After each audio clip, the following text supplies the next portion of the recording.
Cuando invito gente de Argentina me transporto. Yo Ah, por eso puse esta este picture, este board atrás, porque resulta que me hace recordar al queridísimo Fede Cavalín. Le quiero preguntar, después de que él se presente, Fedex, con la X, no el que manda aquí la compañía en Estados Unidos, este Fede de Argentina. ¿Cómo estás? ¿Cómo te va? Y recordando tu Argentina y toda esta hermosura que tenemos allí en Sudamérica.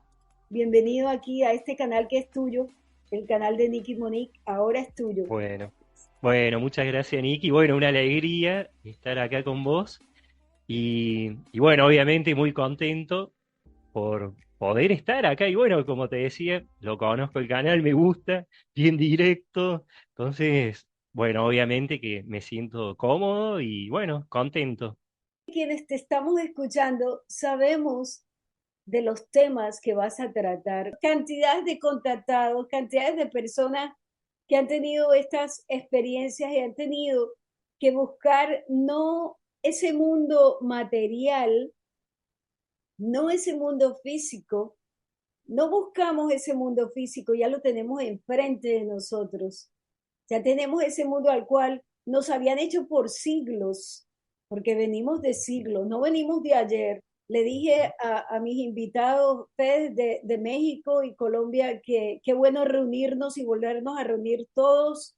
Este mundo de vida extraterrestre, intraterrestre, de vida espacial, de vida cósmica, de Ujú, este mundo que es tan grande.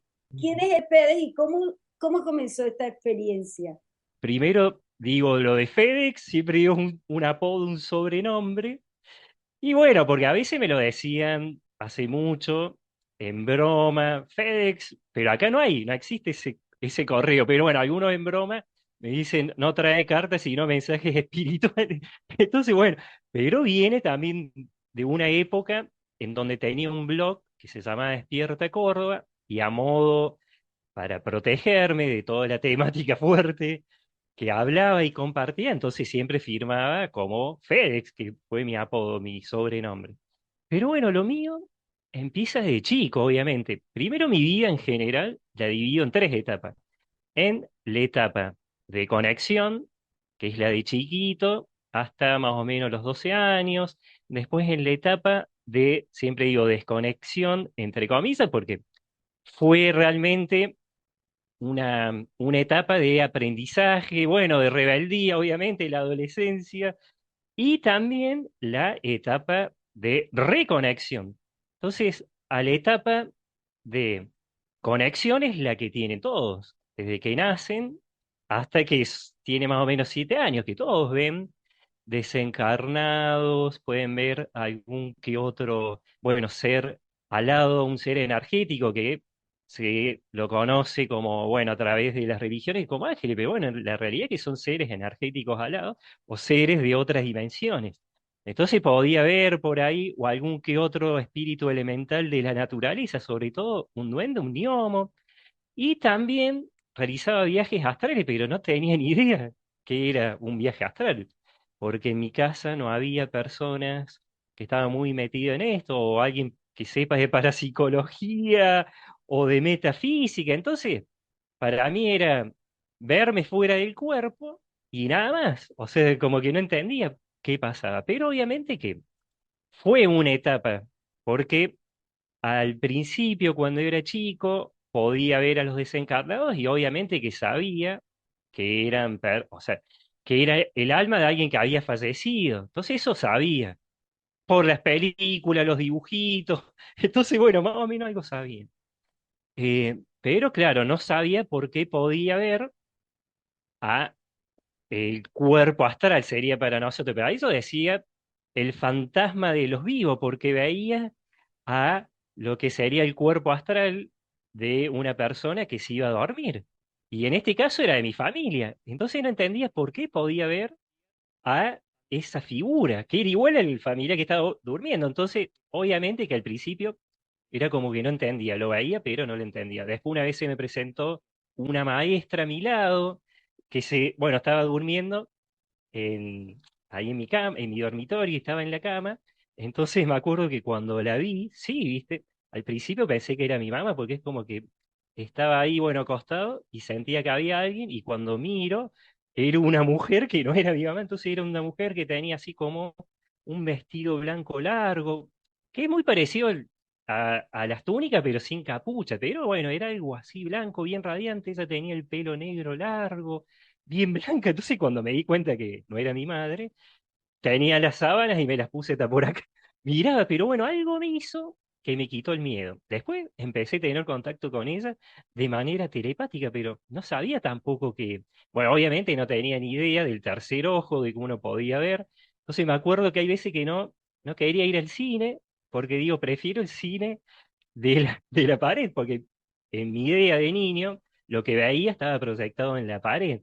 Entonces veía un montón de imágenes, cosas parecidas al fondo que tenés de imagen atrás tuyo. Después otras cosas con mucha naturaleza. Obviamente que ahí no sabía, pero eran otras dimensiones, muchos paisajes de la cuarta dimensión, de la quinta, que eso me fui dando cuenta muchos años después. Pero en mi casa también, por ahí cuando le decía que veía una figura o algo, por ahí es como que dice, bueno, sí, Fede, pero muchos no me creían porque en esa época también estaba muy de moda Walt Disney, con también los pitufos, entonces, bueno, pensaban que por ahí podía fantasear, imagina, pero hasta que desencarnó mi abuelo. Entonces me acuerdo que, obviamente, en ese proceso no nos decían de que mi abuelo estaba grave. Nos decían, mi madre, nos decía, sí, él está en una clínica, está internado, pero cero, viste, información de su gravedad. Entonces me acuerdo que, bueno, en un momento salgo del dormitorio, chiquitito, así tenía 8 años, agarro, bueno, la puerta, salgo del dormi, voy por un pasillo, justo a mano derecha, estaba el dormitorio de mis padres. Entonces ahí me llamó la atención que la vi a mi mamá y a mi abuelo, el que estaba internado, pero lo vi también que pensé que ya estaba, le habían dado el alta. Pero me llamó la atención el llanto de mi madre, la tristeza, y mi abuelo es como que ella la tenía agarrada, pero él estaba parado. Y bueno, como me llamó la atención, seguí caminando y fui hasta el living y le pregunté a mi abuela así inocentemente por qué mamá y el abuelo estaban tristes, porque yo relacioné que los dos estaban tristes. Y mi abuela se quedó helada, se quedó sorprendida porque recién le habían dado a mi mamá la noticia por teléfono de que había fallecido. Entonces, no tuve forma de enterarme, ni tampoco pude haber escuchado el teléfono, porque en mi casa, en los 80 no era muy común el teléfono acá. Entonces, ella fue hasta la casa de la vecina, le avisaron de la clínica. Entonces, bueno, ahí mi abuela llamó a a mi mamá y bueno, ahí le dijo, bueno, contale todo esto que le estaba diciendo ella, y mi mamá quedó súper sorprendida, pero a la vez aliviada, porque ahí se dio cuenta que realmente veía. Y después, bueno, seguía con esto de los viajes astrales, pero recuerdo patente la primera vez que vi, o sea, que me vi fuera del cuerpo, porque era también una siesta, y recuerdo que me desperté, pero claro, me desperté cerca del interruptor de la luz. Y ahí cerramos la persiana, así que estaba todo oscuro. Entonces quise prender la luz y no podía. Y le daba al interruptor, lo quería subir y bajar y no entendía qué pasaba. Y me doy vuelta y me vi durmiendo. Y entonces ahí es como que me asusté. Es como que automáticamente cuando uno se asusta vuelve. Entonces estaba astralmente proyectado. O sea, hice un viaje astral. Después, obviamente, me salían, o como conté antes, veía al cuerpo astral de mis parientes. O sea, los veía en el pasillo de mi casa, o los veía en la cocina, y eso estaban durmiendo. Entonces, para mi mente infantil de esa época eran los fantasmas de los vivos. No comprendía mucho eso todo. Después, obviamente, por ahí alguna que otra experiencia, pero siempre lindas, nunca una experiencia fea, que obviamente que cuando una persona, un niño, tiene una experiencia fuerte, fea, traumática, se le cierra el chakra, pero considero que todos los niños tienen experiencias y ven y están todavía conectados con esa energía y tienen esa frecuencia todavía de lo que es para nosotros acá el más allá, de otra dimensión directamente. Por eso tiene su amigo imaginario, entre comillas, que pueden hablar, o que hay muchos casos de personas que nunca conocieron a sus abuelos y vienen y le dicen, le dan una información que hace sorprender a la madre o al padre, entonces es bastante común. Después entré a la etapa de la secundaria, que allá sería la preparatoria. Sí, sí. Entonces, obviamente que ahí estaba más enfocado en estudiar, no veía tanto como cuando era chico, porque obviamente estaba en otra frecuencia más de fiesta.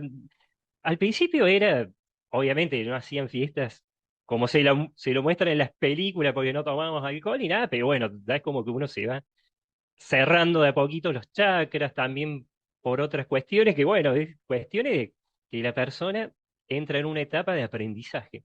Y me acuerdo que a mí igual me atraía lo paranormal, algunas cositas, pero no tanto, pero sí me atrajo mucho el control mental, el método Silva. Entonces me acuerdo que en los primeros años de la adolescencia fui a estudiar el método Silva, pero ¿para qué? Para que pueda estudiar. Entonces con mi madre íbamos y era para entrar en estado alfa y retener toda esa información y aprender a estudiar. Pero claro, eso me sirvió para comprender lo de los viajes astrales. Recuerdo que en primer año de la secundaria, de la preparatoria, sí tenía un amigo que el padre sabía mucho de parapsicología, tenía libros, entonces ahí me fui enterando de la proyección astral. Y empecé a hacer, pero de a poquito, los viajes astrales, pero no era de ver, no tenía tan desarrollado el tercer ojo como cuando era niño. Pero bueno, empezó la etapa, digo, de los llamadores, digo, de que te dicen, bueno, a ver, FedEx, acordate, Fede, ¿a qué viniste? Y me acuerdo que tuve una presencia, o sea, tuve un encuentro con otras personas de un ovni directamente, una nave, más que un ovni, porque de una lucecita chiquitita que vimos en el cielo se los puso arriba nuestro y grande, y claro, me empezó a traer todo el tema ovni, todo el tema extraterrestre, entonces, y también en esa etapa me gustaba el periodismo, y empecé con, bueno, ya en el año 98 ya saliendo de la secundaria, entrando los primeros años, bueno, el primer año de la universidad me atraía el periodismo, entonces empecé a difundir de manera amateur, independiente, casos paranormales. Entonces me acuerdo que era también los comienzos del internet y había creado una página que se llamaba Córdoba Paranormal y difundía casos de fantasmas de ovni porque me encantaba, porque sé que a veces no tanto como cuando era chico, pero me acuerdo que una vez con los compañeros de la secundaria fuimos al cementerio y vi un desencarnado que a lo lejos pensé que era alguien, un empleado de ahí que estaba barriendo y era un fantasma. Pero bueno, eran cosas que me atraían de vuelta, por eso digo, fueron llamadores.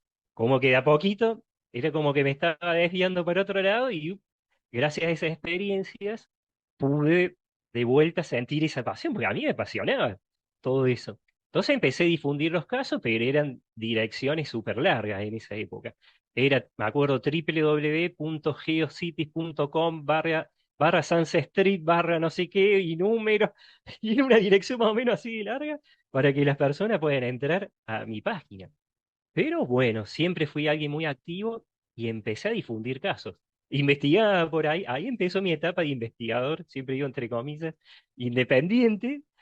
Ahí iba y les preguntaba a las personas. Después por el 2004, 5, 6, empecé a difundir estos casos y otras experiencias que había tenido en foros, porque era la época de los foros, y recuerdo que este foro era Foro Hermanos del Cosmos, y había muchas personas en ese foro contando experiencias, y por ahí, obviamente, con esas ganas de contar lo que había vivido en una ciudad, había personas que me dicen, sí, te creemos porque vivimos algo parecido, pero Muti, no cuentes porque estamos cuidando el lugar.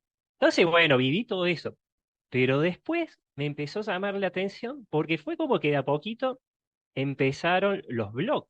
Entonces me acuerdo que creé una página, un blog, y al principio era para guardar información de gente amiga que me contaba de que había dicho tal investigador de acá de Argentina como Pedro Romaniuk, o que le había contado él. Entonces guardaba ese info porque me parecía interesante. Pero después me di cuenta que a ese blog, que se llamaba Despierta Córdoba, lo estaban visitando personas, porque digo, si soy el único que lo está viendo, tendría que tener una o dos visitas, y me llegaban notificaciones de que había 1.000 visitas, después 10.000, después 15.000, después 20.000, 30. Acá dije, hay gente mirando, entonces empecé a difundir el despertar de la conciencia. Y empecé en serio, después sí, me acuerdo que empezó 100.000, 500.000, 1.000.000, 2, 3, 4, 5, y se llegó hasta 6. Pero ¿qué pasa? Esa etapa era la última, digo, de la desconexión, porque no meditaba mucho, no era muy consciente de algunos ejercicios de conexión y de potenciar el tercer ojo. Entonces fue una etapa de mucha difusión. Difundí muchísimo. Los comienzos de los, obviamente empezaban los comienzos de YouTube y salía David Parceriza, también Mundo Desconocido y algunos blogs. Entonces ahí lo que hacía era ayudar a esos a que llegue por lo menos para esta parte del mundo esa información. Y obviamente difundir cosas que por eso me protegía con ese nombre, porque un par de amenazas recibía. Entonces dije, acá no pongo el apellido porque, como dicen acá, soy hombre, me mata, me desaparece. Entonces, de modo protección, por algunas cosas que me fui integrando también, utilizaba ese nombre, el apodo FedEx, pero difundí mucho. Pero después me empezó a llamar la atención, obviamente, porque uno puede difundir el despertar de la conciencia, pero al empezar a meditar es como uno que empieza a conectar con todo eso. Entonces empezó mi etapa de meditación y de conectar de manera consciente con un maestro que me decían que era de otra era. Y al principio, en la primera etapa de reconexión, tenía un poco lo que le llaman las dudas y tenía un poco el estado mental, porque obviamente que me concentraba tanto en buscar información que no tenía tiempo de otra cosa nada más que para difundir. Entonces era como que no me daba ese tiempo de meditar y cuando me fui desconectando de lo mental, de estar siempre pensando en qué buscar, difundir y esto, aquello, los pensamientos, empecé a tomarme tiempo para mí. Recuerdo que al principio eh, veía imágenes, vi unas cosas, bueno, vi un montón de imágenes, se me presentó el maestro, pero era primero muy suavecita la conexión. Entonces, gente amiga, que es así, tenían unos cuantos años en lo holístico, eran terapeutas holísticos, empezaron a recibir información para mí. Entonces, recuerdo que en esa primera etapa empecé a conectar, me empezó a traer mucho eso, pero claro, conecté con un maestro que me dio, canalicé una técnica, que era las terapias de la frecuencia sonora de luz, que era terapias con sonidos, colores, o sea, cromoterapia, y también eran orgones, orgonitos, lo que conocemos, los famosas orgonitas. Entonces, bueno, en esa etapa también había hecho registros acásicos, bueno, el método tradicional de esa época que era decodificar el mensaje de la luz. Entonces eso me sirvió un poquito también para preguntar algunas cosas, pero claro, en esas conexiones, en esas meditaciones, se destapó completamente el tercer ojo como cuando lo tenía cuando era niño, pero de manera más consciente, ya con toda esa experiencia, sabiendo de los viajes astrales, de los sueños lúcidos, de todo lo que había aprendido también a través del blog Despierta Córdoba, porque para mí fue como una escuela ese blog. Entonces estaba al tanto de todo lo que pasaba en la Antártida, de los preadámicos, de todo. Entonces pude empezar a investigar de manera consciente y ahí empezó lo que entendí por fin, lo que era el viaje interior. Entonces empecé a canalizar a través de una técnica que me la enseñó un maestro que había tenido en otra vida, en una era terrestre pasada. Entonces fue una etapa de mucha investigación, al principio de duda, porque digo, me acuerdo que la primera vez le preguntaba a este maestro, le digo, acá tengo que descubrir el error de esta técnica, no puede ser, me están engañando porque estaba bien al tanto de las parasitaciones, de los espíritus del error que te pueden, los burlones. Entonces, pero bueno, le preguntaba una cosa, recuerdo ese maestro, y me respondía de una manera. Después le preguntaba de vuelta, le hacía esa pregunta y me respondía lo mismo, pero cambiando alguna cosita, pero siempre el mismo sentido. Le preguntaba de vuelta y me respondía amablemente con el mismo sentido. Hasta que le pregunté por cuarta vez y me dijo, hijo, fe. Y ahí entendí, digo, está bien, voy a confiar y empezó la investigación.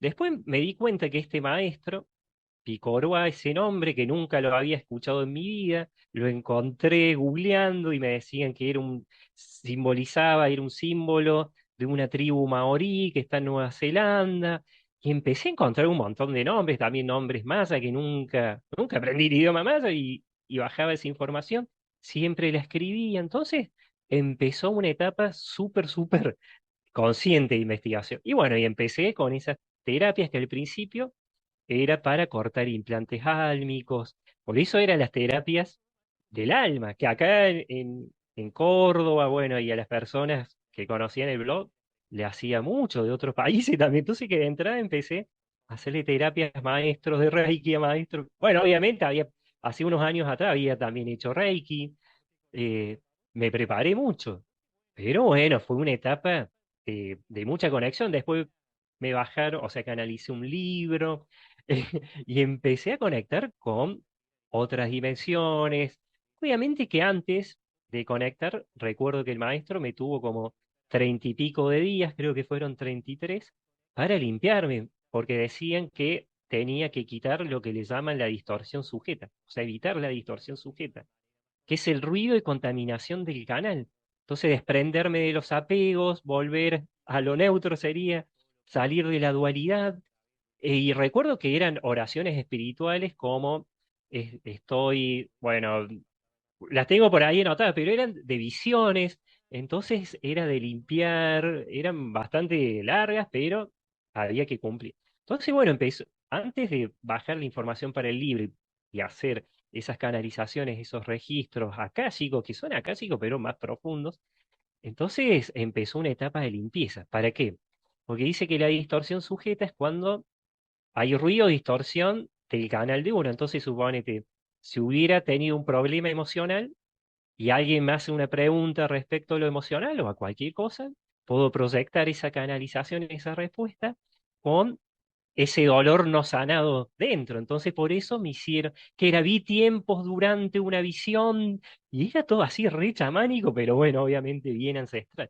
Entonces empezó esa etapa de limpiar todo para estar en cero, diríamos, para poder empezar a hacer todo lo que hice. Y bueno, bajé el libro y empecé con las terapias. Y siempre esas terapias tenían, además de la información que eleva la frecuencia vibratoria de las personas, tenían la parte de terapia de sonido, que traía 4 sonidos para limpiar a la persona, limpiar ya sea un chakra o quitar algún implante álmico o algo, y también la parte de colores, quimioterapia. Entonces, es como que está bien, con mucha disciplina y paciencia sobre todo, porque al principio me pasó como a la gran mayoría. Meditaba, no veía nada, digo, ay, no, esto no sirve. Pero bueno, era porque iba probando también la mejor meditación para mí. A mí, suponete, cuando me hacían una meditación guiada o iba una, y me decía, imagínate una esfera 35 centímetros de la cabeza o por... Ya me iba. Entonces, descubrí mi propia forma de meditar. Y bueno, y eso me sirvió, por eso digo, cada uno tiene su ritmo y la paciencia es lo fundamental. Pero tenía que comenzar escuchándote todo esto. Creo que todos los que estamos escuchando a Fedes nos quedamos no solamente con la boca abierta, pero muchos hemos escuchado tantos estos temas en libros.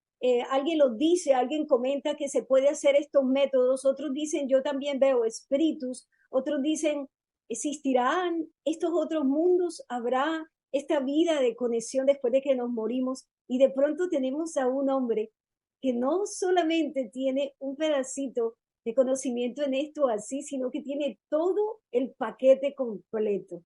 Eso es Sí. Pérez Galvani. Qué feliz que estamos aquí de escucharte. Y la primera pregunta que te hago, un pedacito de este summary, de esta historia de él, porque yo sé que es mucho más larga, um, Trato de resumir dentro de lo que puedo. porque creo que tú estás abriendo y has abierto a lo mejor esta caja de Pandora para muchas personas que todavía tienen tanto miedo de decir, yo también veo espíritus, pero me quedo callado porque me tratan de loco, ¿no? Claro. O también he visto fantasmas o fantasmas de estos traviesos o fantasmas que me asustan. Me acuerdo que ya la inocencia de un niño, entonces si veía algo lo decía. Entonces, en mi caso, por suerte, mi madre es licenciada en trabajo social y trabajaba en un neuropsiquiátrico. Entonces, ella sabía también lo que pasaba y cuando uno dispersaba, viste, todo y se iba. Entonces, como que le llamaba la atención. Mi padre, médico, entonces como que esos, bueno, dice, a ver, ve o no ve, pero al principio, como encima no era tímido, era súper bromista. Entonces, bueno, fue una etapa graciosa, porque era bastante travieso. Entonces, a veces eso como que pensaban, bueno, sí, lo ve. Pero cuando pudieron darse cuenta que realmente veía, que fue cuando pude ver a mi abuelo que había desencarnado y encima recién hace poco, entonces ahí me empezaron a creer. Y los niños ven. Hay algunos que lo ven así como lo veía en esa época, de frente, pasar, pero a veces lo ven con la visión periférica. Y de grande también hay muchos mayores que están en su casa a lo mejor viendo televisión y ven pasar algo, una sombra o directamente otra cosa, o correr ahí algo chiquito, un elemental, un duende. Entonces la visión periférica es una, obviamente, es una especie de rompevelo que tenemos nosotros. Es como que esa parte, los velos que tenemos frente nuestro, ahí no se o como que no se tapan tanto. Entonces, por eso hay muchas personas que tienen la visión periférica y pueden ver. Pero desde la experiencia y también ya como terapeuta holístico, cuando una madre tiene a un hijo que le dice que está viendo cosas, y sobre todo desencarnados, entonces lo que le aconsejo siempre, bueno, habla con ese niño, aconsejalo. Obviamente que ahora también hay un montón de audiolibros para niños que son especialmente creados de manera dulce para que ellos puedan entender de que existe algo más. Obviamente que hay muchos niños que ya vienen con esa información, sobre todo ahora, entonces es como que ellos ya saben. Y el padre, se está dando también muchos casos de padres que saben sobre esto, les interesa lo paranormal, o tienen un amigo o una hermana, entonces es como que estamos en una época en donde está accesible todo esto. Entonces, lo que se recomienda es escucharlo y, bueno, obviamente ahora existen las filmaciones porque ha habido casos de niños que decían que, bueno, cuando estaban en su dormitorio veían algo, se les caía algo cerca de la cama y los padres no le creían, incluso hasta le echaban la culpa al nenito de travieso que tiraba una lámpara, suponete, rompía un vaso. Y cuando ponen una cámara, una webcam, se dan cuenta que esas cosas se caen solas, se corren. Pero por lo general, también todos los niños tienen una frecuencia vibratoria alta. Entonces, el niño es muy transparente. Entonces, cuando ven algo, por lo general también depende del entorno de la vivienda, porque me han tocado casos de niños que estaban en una vivienda en donde se sahumaba, se prendía un sahumerio, se escuchaba música, bueno, música, viste, en frecuencia 528, con cuenco, música tibetana, espiritual. Entonces, en esa casa obviamente no pasaban cosas feas. Entonces, niño o veía a lo que se le puede llamar un ángel de la guarda, entonces estaba ahí, que son seres energéticos, espirituales, o se le presentaba, que hay algunos casos, una abuela y le dio una información. Entonces no lo asustaban, pero sí porque me ha tocado también, me enteré de algunos casos de niños que por más que tengan una frecuencia vibratoria alta, ellos ven cosas feas porque están en una casa en donde a lo mejor se hizo algún tipo de trabajo, alguna, no sé, algo, un trabajo de magia Sí. oscura. Entonces eso ven, pero ha habido casos también de que ellos se asustan, pero ven una luz, que esa luz como que los protege. Entonces, siempre digo, depende también de la frecuencia vibratoria de la vivienda. Y me ha tocado ir a lugares en una etapa, acá tengo los aparatitos, obviamente, mira, No, no, yo iba a hacerte esa pregunta exactamente, me has quitado esa pregunta porque vas a las decir, conexiones. sí, no, no, no. Cuando una persona va a estos lugares, a estas casas, uno, me imagino que hay muchas casas que tienen estas frecuencias donde o son altas, son bajas, o existen entidades que están allí realmente atrapados en estos Sí, lugares. pasa que también, mira, si en una vivienda, como puede pasar allá en Estados Unidos, que hay un montón de esas casonas en lo que sería el sur de Estados Unidos, en donde fue en la zona de la guerra civil de Estados Unidos, en donde en una casa, viste, en esas casonas donde había campos también con esclavos, entonces, bueno, en esos lugares hubo mucho dolor, o ya sea por el sufrimiento de los esclavos, de esas almas que sufrieron mucho y no se pudieron elevar, o también porque es muy común allá en Estados Unidos de casos de desencarnados que han fallecido o en la guerra de la independencia de Estados Unidos, pero ahí más cerca de lo que es Nueva York, bueno, toda la costa este, pero hacia arriba, pero en el sur hay muchos casos de desencarnados que han estado en la guerra civil de Estados Unidos, de la guerra del norte contra el sur, y bueno, entonces ellos qué pasan, desencarnado a veces de manera violenta, ya sea asesinados, entonces quedan ahí, o han desencarnado dentro de esa casa porque armaron, lo usaron de hospital, entonces bueno, hay muchos casos, entonces quedan. Y hay veces también de que están ahí, no les gusta de que modifiquen la vivienda. ¿Por qué? Porque están acostumbrados a ese interior de la vivienda de la época de 1870, suponete, ya pasando la guerra civil, 1890. Entonces tenían también otro gusto de decoración, por así decirlo. Y ahí entra la parte investigativa, por eso siempre a mí me gustó mucho conectar la investigación paranormal con lo espiritual, porque digo, nunca un investigador paranormal va a lograr comprender de todo ese fenómeno si no entiende la espiritualidad y no comprende la espiritualidad consciente. Porque un investigador paranormal que no cree en lo espiritual dice, ah, esos son ruidos de un desencarnado, de un, bueno, de un Draco, de un ser del bajo astral y nada más.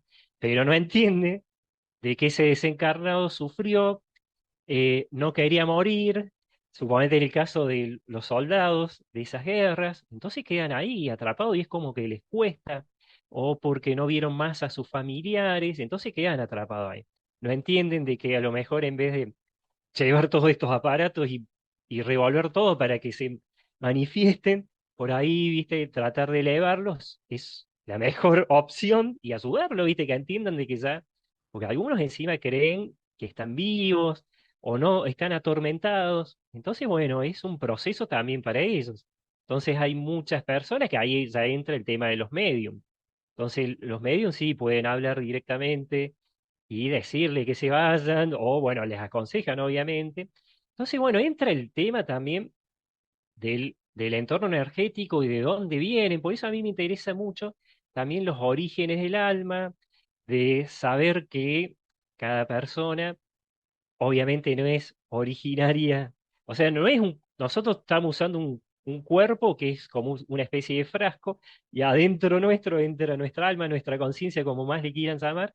Entonces nosotros estamos acá viviendo la experiencia gracias a este cuerpo, pero cuando el cuerpo llega a los años que llega y desencarna, o sea, ya llega a su fin, nosotros salimos y seguimos manteniendo esa conciencia, obviamente que eso es más largo de explicar porque digo, cuando, bueno, vamos a los orígenes. Cuando estos seres mueren, ¿cuánto tiempo, voy a decirlo así, a pesar de la Eso, ignorancia de nosotros como seres humanos, de creernos que el tiempo se basa todo para nosotros, desde que nos levantamos hasta dormir, pero ujú, hablan de que un ser que se muere, que pasa al otro lado, como le hablan, ¿qué tanto es esto cuando tú ves y has tenido a lo mejor ya esta experiencia de haber estudiado y de haber visto todo esto? sí. Un ser que muere, ¿cuánto tiempo ellos van y a dónde es que van? Porque como hay tantos cielos que hablan, hablan de tantos cielos y de tantos infiernos, ayúdanos. Siempre hay que prestarle atención a la frecuencia vibratoria al momento de desencarnación, porque ahí es donde van a quedar temporalmente. Entonces, cuando alguien desencarna, y sobre todo en una guerra, hay que tener en cuenta que esa persona pudo haber matado por más que se defendió a otra persona. Entonces ahí ya le baja un poco la frecuencia vibratoria porque está violando el libre albedrío de la otra persona. Entonces, al desencarnar en esa frecuencia vibratoria y más por un hecho violento, entra en lo que sería el bajo astral, o sea, queda en la zona que se conoce como el umbral también. Entonces depende de esa frecuencia, porque hay, dentro de esa baja frecuencia hay varios niveles.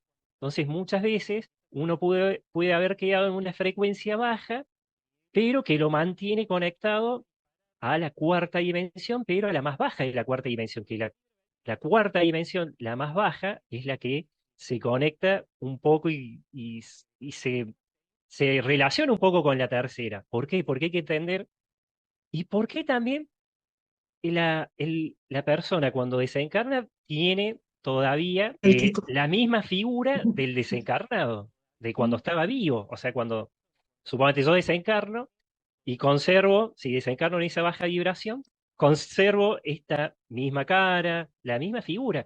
Y eso porque cuando uno desencarna, dicen, en una baja frecuencia, lo que hace es ser una especie de duplicado del cuerpo cuando estaba vivo, físico. Por eso vas a ir pensando igual a cuando estaba vivo. Si esa persona, suponete, murió porque alguien lo iba a matar y él lo último que hizo fue dispararle, entonces muere con ese odio, ese rencor. Y violando el libre albedrío del otro porque lo mató.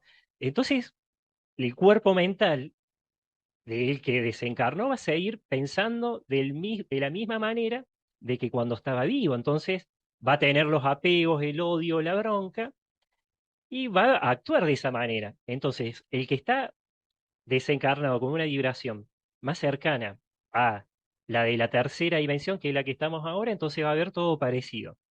Pero claro, va a querer hablar con alguien y ese alguien no lo va a escuchar, se va a sentir solo, que eso es lo que le llaman por ahí las almas en pena, pero va a actuar enojado por ahí.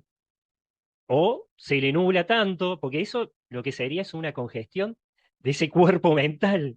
Entonces como que no va a lograr entender qué le pasó, por qué está ahí, como que se olvida algunas cosas, o tuvo tanta bronca, tanto odio, que se olvida la llave maestra, digo, que es perdonar, porque si esa persona dice, bueno, está bien, perdono todo ese daño que hice, suelto todos los apegos terrestres, automáticamente se va, que eso se lo ve en la película, bueno, los libros de Chico Xavier, en nuestro hogar. Pasa que investigando un poco, y de acuerdo, bueno, a la espiritualidad lemuriana, veo que esa etapa es la etapa en donde todavía el espíritu, o sea, nuestro yo superior, está viviendo todavía experiencias, aprendizajes a través de la encarnación en la Tierra. Entonces, por eso encarna, desencarna, pero siempre hago una diferencia entre las almas libres y las almas esclavas, entre comillas, que pueden ser esclavos de un espíritu, o sea, de entidades ya regresivas, como pueden ser los draconianos, los famosos arcontes, como se les llama ahora, que en realidad arconte quiere decir gobernante. Entonces alguien le gobierna y le controla las encarnaciones. Entonces ahí caemos en lo que se conoce como las trampas del karma. Entonces eso ya no es evolutivo, sino es involutivo o directamente lo estanca. Entonces esa alma no decide a dónde va a ir por su propia voluntad y por su propio aprendizaje, sino que cuando desencarna, en vez de volver a la dimensión de procedencia original de su alma, va a ir a otro lugar, que es una especie de cárcel dimensional. Por eso, bueno, también soy hipnoterapeuta. He visto mucho en algunas sesiones de personas que acá obviamente han estado, por eso digo hay que diferenciar bien. Cuando alguien tiene implantes álmicos, que los implantes álmicos serían como una especie de chip de control. Entonces, cuando alguien está controlado por estos seres regresivos, acá cree que está haciendo actos luminosos, pero en realidad cuando uno se pone a ver y piensan, de luminoso no tiene nada, porque hacen un sacrificio a una gallina, suponete, o hacen sacrificios o actos o ceremonias con sangre, y ni hablar de otras cosas que ni quiero mencionar. Entonces hacen actos de baja vibración, pero esos creen que están bien, y por ahí que utilizan el ego del canalizador. Porque hay veces que los engañan de a poquito y le dicen, vos fuiste Jesús en otra vida, o fuiste un discípulo de Jesús, o fuiste alguien que conoció a Jesús, o fuiste alguien que era un recontra iluminado. Entonces la persona empieza a hacer, o sea, cree eso que le dijeron, y empieza, se arma su secta, y empieza a hacer, bueno, empieza a hacer cosas que son impuras para el mundo espiritual.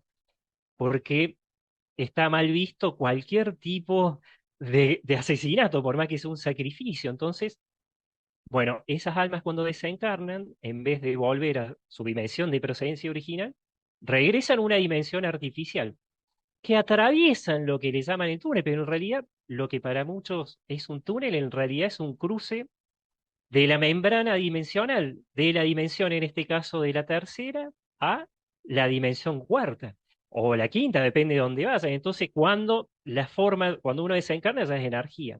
Entonces, cuando la forma no vía, o sea, ya no tiene cuerpo físico, sino cuando la energía cruza esa membrana, que hagan de cuenta, para que se entienda fácil, que es como esto. Entonces, acá separa la tercera dimensión y acá ya la dimensión más espiritual, más etérica.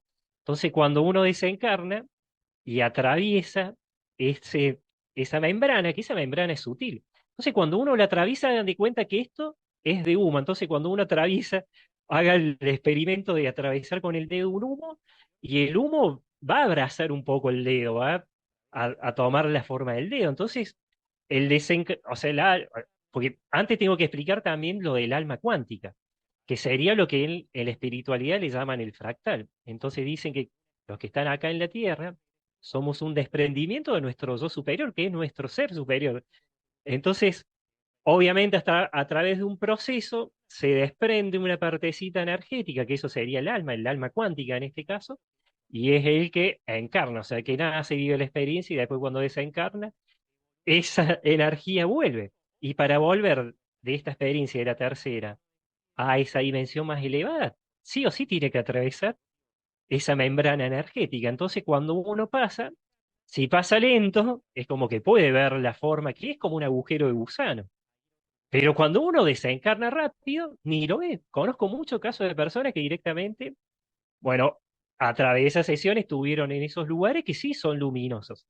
Entonces, por eso siempre hago la diferencia entre lo que es un alma que es esclava, entre comillas, que está controlada en realidad a través de ese sistema de las entidades regresivas. Entonces, es como que siempre, cuando desencarna, atraviesa ese lugar y si le dijeron que, bueno, era, no sé, Buda, entonces va a ver a todo como si fuera Buda y va a creer realmente de que está yendo a ese lugar, ese cielo. Pero en realidad cuando llegan ahí, entran como en una especie de cápsulas, que eso lo tengo en mi libro, lástima que no lo tengo acá. Entonces, esos cuando entran quedan así como en estado de letargo en una especie de cápsulas, y cuando vuelven a encarnar, de acuerdo a cómo lo mandan, van a ese lugar. Y cuando están acá creen de que sí, que están haciendo algo que realmente es positivo para eso, pero en realidad están como ahí frenados porque de esa manera les absorben la energía, le controlan su vida completamente. Entonces digo, cuando una persona es súper negativa y va al choque contra una persona que es espiritual, que cree en lo que sea, pero que le hace bien, entonces ahí tiene que ver, meditar y decir, pero vos ¿por qué estás así? ¿Por qué maltrata a esa persona? ¿O por qué crees que sos Jesús? ¿O por qué crees que no sé, sos un discípulo? Entonces, bueno, ver también los comportamientos. Si estás fumando y tomando alcohol, que eso atrae larvas astrales y desencarnados, entonces, ¿cómo vas a ser alguien luminoso si te estás dañando tu cuerpo? Entonces, la persona tiene que, de esa manera, replantearse. Porque digo, esos implantes se quitan con actos de amor, visto directamente, desprenderse de todo ese sistema de creencias. Entonces, cuando uno se desprende de eso, se sale del sistema de control de eso y empieza a actuar de manera independiente. Entonces, si vos querés ir a hacer una meditación al lado de un río porque te hace bien y sentís realmente que te hace bien, entonces andá y hacelo, digo, porque de esa manera, y si vos realmente tenés la decisión de ir, es porque realmente la persona es libre. Entonces hay una gran diferencia, y lo he visto mucho con las terapias, con los registros, porque obviamente que hice la pregunta, bueno, sí, nosotros estamos acá, pero ¿de dónde venimos? Porque antes me acuerdo que cuando le preguntaba a alguien me decían, sí, venimos del cielo, pero el cielo es muy grande y es muy amplio.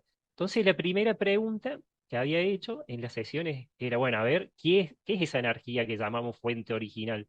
La fuente primordial. Y bueno, me dijeron que, o algunos le pueden llamar Dios, y me dice que es una energía, una conciencia superior. No sé, es una energía superior y su conciencia se unifica con los universos, o sea, con las dimensiones, perdón, de todos los universos. Así que ahí empecé a entender un poquito de que en cada dimensión también había muchos universos, y es como que, bueno, ahí entendí también algunas otras cosas.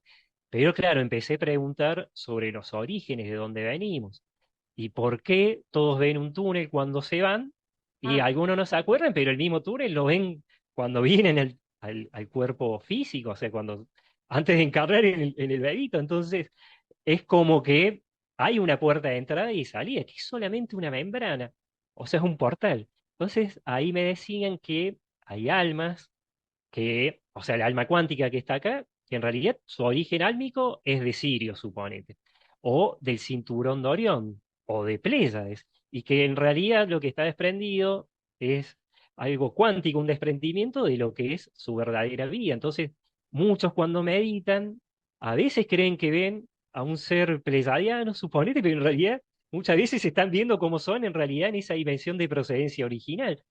Y bueno, y empecé también a investigar todo eso y a unir. Empecé a ver, suponete, casos de personas que venían de Mintaka, suponete, de una de las estrellas del cinturón de Orión. Y decían que en realidad lo que es la tercera, a lo que es esa dimensión más elevada, cruzaron por ese lugar que es un portal. Por eso por ahí se habla del portal de Orión, del portal de Sirio. Bueno, y me hablaban de que por lo menos en esa etapa de Mu, dividían a las dimensiones en 13, por lo menos como también los toltecas. Entonces me decían que las almas que están aquí encarnadas, las más nuevitas, venían de la sexta dimensión espiritual.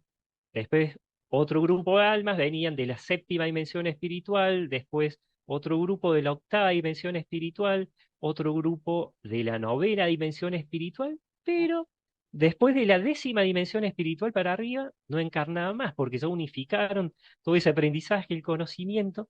Entonces, bueno, me explicaban también las misiones, los propósitos de que las almas más nuevas es como que están ahí aprendiendo, entonces muchas vienen de esa claro. sexta dimensión espiritual. Pero ya de la séptima dimensión me hablaban de que hay almas que vienen en la pedagogía álmica dual. O sea, vienen a vivir situaciones duales, pero de manera temporal. No vivir una situación dual durante mucho tiempo y muchos años, como, eh, como acá le llaman, bueno, como algo de un dolor eterno, ¿viste? O como uno dice, no, pero a vos te gusta sufrir, ¿viste? Porque saliste de una relación traumática y después empezás otra igual. Entonces, a mí me dicen que esa etapa del alma es una etapa en donde viene acá para vivir todo lo dual, pero para poner en práctica el poder que tienen todas las almas. Entonces, bueno, viene a poner en práctica todo ese conocimiento, ese poder interno para salir de todas esas situaciones, o sea, para alterar y cambiar todas las realidades ilusorias temporales, los velos. Y después, bueno, se la dejo para el otro. O sea, otras almas vienen a ayudar a las almas kármicas a ascender, a lo que le dice, ayudar a otras almas que están frenadas y trabadas a seguir evolucionando, porque siempre me dice que ascender es evolucionar. Y le digo como anticipo de la dimensión 10 para arriba, no encarna más porque son espíritus maestros menores. Y acompañan a las almas que están encarnadas. Que se le puede decir, a algunos le dicen los mensajeros, que son los que acompañan a las almas, pero no pueden interferir. Están ahí. Pero bueno. O sea que, Férez, no estamos solos y cuando transitamos este mundo pensamos los que estamos aquí que se nos ha borrado esa conciencia o esa célula, como ustedes lo quieran llamar, un chip, el chip ese cósmico infinito que viene del creador, por supuesto, pero no es ese creador que han inventado ahora de la inteligencia Cada una artificial. persona de barba blanca es una energía muy grande. Es la fuente universal, como le llaman, la fuente primordial. Oiga, Fede, que la segunda parte, señores, que viene en todo este caminar, Fede Calvani, estamos tan contentos de esta primera parte, Bueno, de este journalist, de esta jornada que te ha tocado caminar y a cuántos para poder decirle a la gente, somos infinitos. bueno, muchas gracias, Nicky. Bueno, muchas gracias también a todos los que me estuvieron ahí escuchando. Bueno, y a todos. Bueno, Jesús, María Teresa, Marcelo, también un gusto conocerlos. Y bueno, un abrazo para todos. Y bueno, hasta la próxima.